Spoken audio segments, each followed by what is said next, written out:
Con todo gusto. En el día de hoy lo que vamos a discutir es la propiedad de los recursos naturales. Y hay fundamentalmente dos posiciones, ¿no?, en todas partes del mundo además, ¿no?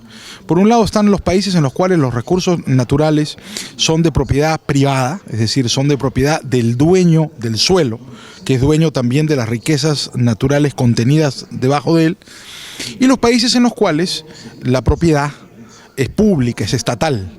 Y el dueño del subsuelo, el dueño de los recursos naturales, es el Estado, quien lo da en concesión a terceros diferentes, distintos de los propietarios superficiarios.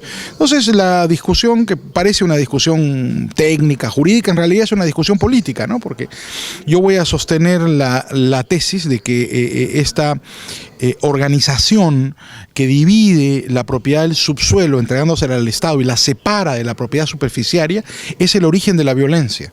Yo tengo la tesis de que la violencia, por ejemplo, que afecta a la minería, a la actividad del gas en el Perú, es consecuencia de una inadecuada definición de la estructura de la propiedad, en la cual se ha privado a los propietarios superficiarios de tener la propiedad de los recursos naturales contenidos debajo de sus propiedades. Y que esto provoca el enfrentamiento innecesario entre la actividad minera, la actividad petrolera, la actividad gasífera y, por ejemplo, los habitantes de las comunidades o de las zonas en las cuales estas explotaciones se llevan a cabo. Si esto pasaría, se llegaría a realizar, ¿qué pasaría con las actuales concesiones? Bueno, nada, hay que respetarlas, por supuesto. La idea no es afectar las concesiones, sino transferir la titularidad del recurso. Yo creo que el gran acto de justicia social que se encuentra pendiente en el Perú es la devolución del subsuelo a sus propietarios, que son los propietarios superficiarios. Cuando los españoles llegaron al Perú, y particularmente en el caso del virrey Toledo, el subsuelo les fue expropiado a las comunidades indígenas. El Estado republicano, en lugar de hacer justicia y devolverle a las comunidades la propiedad del subsuelo, se la quedó.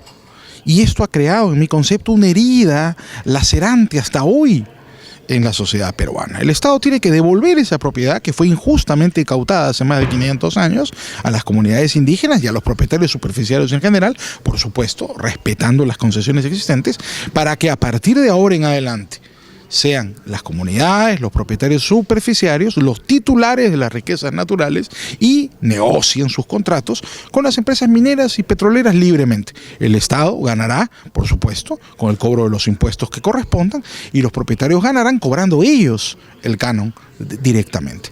Esto va a hacer que la gente más pobre del Perú, que son las comunidades altoandinas, se conviertan automáticamente en la gente más rica del Perú.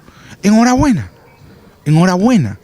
Que tengamos, ¿no es cierto?, una gran cantidad de personas de origen humilde, andinas, que puedan contar con una enorme cantidad de recursos, consecuencia de esta redistribución de la riqueza natural existente en el país. Ahora, usted hablaba de un canon. ¿Este nuevo sistema no permitiría que ya se elimine el canon?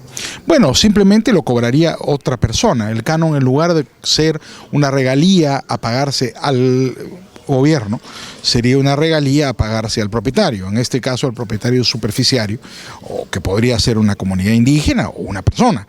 Mira, en Las Bambas, yo recuerdo que leí una información, en Las Bambas viven alrededor de 50 familias. Esta gente es muy pobre, podría ser inmensamente rica, simplemente con el hecho de que el Estado les reconociera a ellos la propiedad del subsuelo.